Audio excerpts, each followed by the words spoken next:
In this way, the United States became the first continental sovereign nation-state to establish itself on the map in the entire span of recorded history. Now, a nation is an entirely different thing.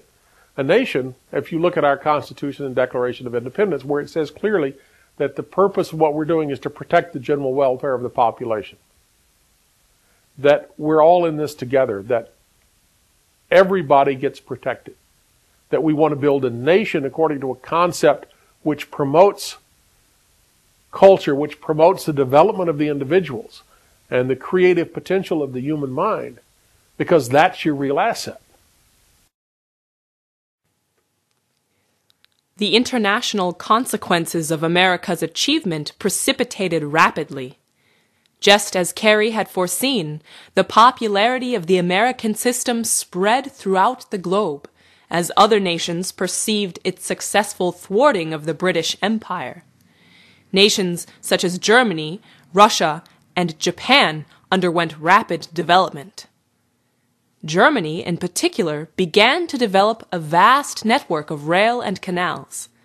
With such an immense system of infrastructure, it quickly became a leader in industry throughout not only Europe, but the entire world. The productive output of Germany's Ruhr region was second only to the powerhouse of America, the Pittsburgh region. With Germany's exports growing, so did its maritime power, and as it laid plans to fund the construction of a continuous rail grid from Berlin to Baghdad, it emerged as a significant threat to the long-standing British world dominance. But if you promote the creative potential of the human mind, then you also destroy the world in which the empires operate. Because anybody who's got a brain and can see a better way is not going to tolerate these things. And that when the United States, as you saw after the Civil War, when we got the American system up and running and started exporting it to other countries around the world, we were transforming the world. And we were the greatest threat to this system on the planet. And they've been after us to take it down ever since.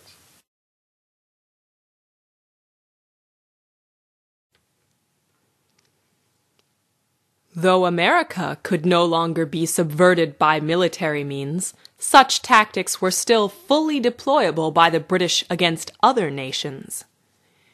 With the 1888 accession of Queen Victoria's imprudent grandson, Wilhelm II, to the German throne, the British Empire needed only to set the trap. Under the maintenance of his uncle, England's King Edward VII, Willie had no difficulty in falling for it. Earlier in the 19th century, Britain's Lord Palmerston, notorious for his foreign manipulations, had already prearranged the ploy.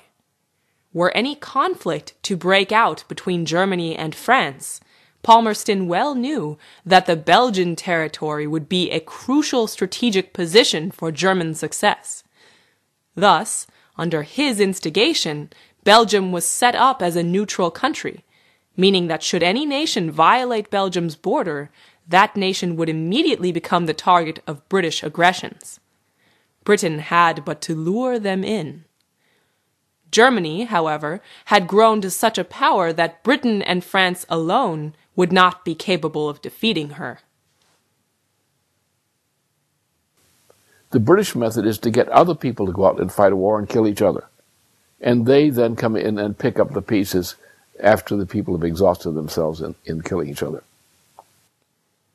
Once the British drew Russia into an alliance against Germany after Kaiser Wilhelm II disintegrated the alliance with Russia, the supplemental power the British sought to wage a two-front war against Germany was secured. All that remained to be introduced was the spark.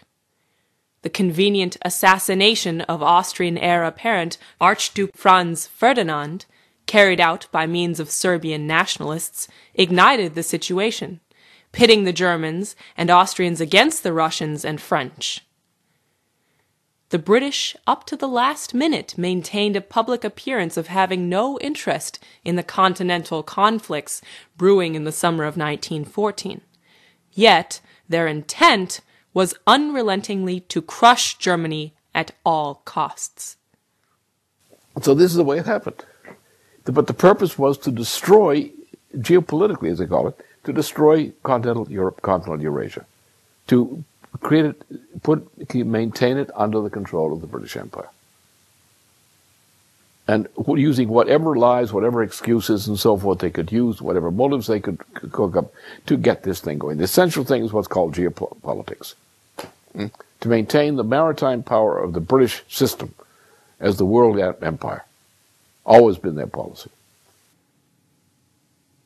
As World War I broke out in August 1914, and as all the intentions were unveiled, Kaiser Wilhelm II bewailed, "The world will be engulfed in the most terrible of wars, the ultimate aim of which is the ruin of Germany. England, France, and Russia have conspired for our annihilation. That is the naked truth of the situation which was slowly but surely created by Edward VII. The encirclement of Germany is at last an accomplished fact. We have run our heads into the noose." In the aftermath of Germany's military defeat, the British intention to stop the spread of the American system's potential was now revealed. On condition of the 1918 armistice, the Army and Navy were completely dismantled, and all of Germany's locomotives and train cars were extracted from the country. The 1919 peace conference in Paris excluded Germany from the negotiations. The full burden for all damages incurred through the war were heaped upon Germany. As an initial installment, 20 billion gold marks were to be paid to the Allied victors in the form of German bonds, redeemable either in gold marks or physical goods. Germany was to be stripped of its entire merchant marine fleet. It was to produce 200,000 tons of ships each year, along with reconstruction equipment for the Allied nations. 100,000 head of cattle were to be relinquished to France and Belgium alone, along with hundreds of thousands of other farm animals. This would occur in tandem with a continued naval blockade, which had already reduced the food intake level of the German people to half that of before the war. Not only were Germany's materials to be extracted, but key border territories were to be ceded to surrounding countries. The Alsace-Lorraine region, possessing the most developed canal system for transport of materials and products from the Rhine River, as well as large deposits of iron ore and coal, was to be turned over to France. Upper Silesia, another choke point of industry and transport, was to be ceded to Poland. The sudden loss of manpower, resources, rich farmland, and factories would slash the ability to meet the reparations requirements. These were the terms of the Versailles Treaty. Were Germany to refuse them, the defenseless nation was threatened with invasion and occupation. In the words of the German government, they had no choice but to sign their own death sentence. If you want to destroy a nation, you blame it for something. It's that simple. This guy must be killed. Why? Well, I've got to tell you this later why the reasons. We've got to go out and kill him now.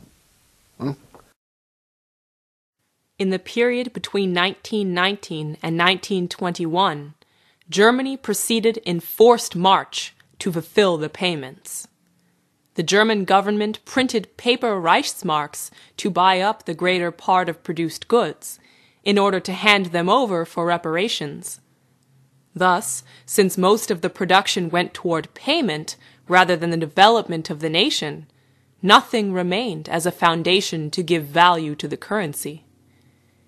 In May of 1921, the London-steered Reparations Committee unveiled their second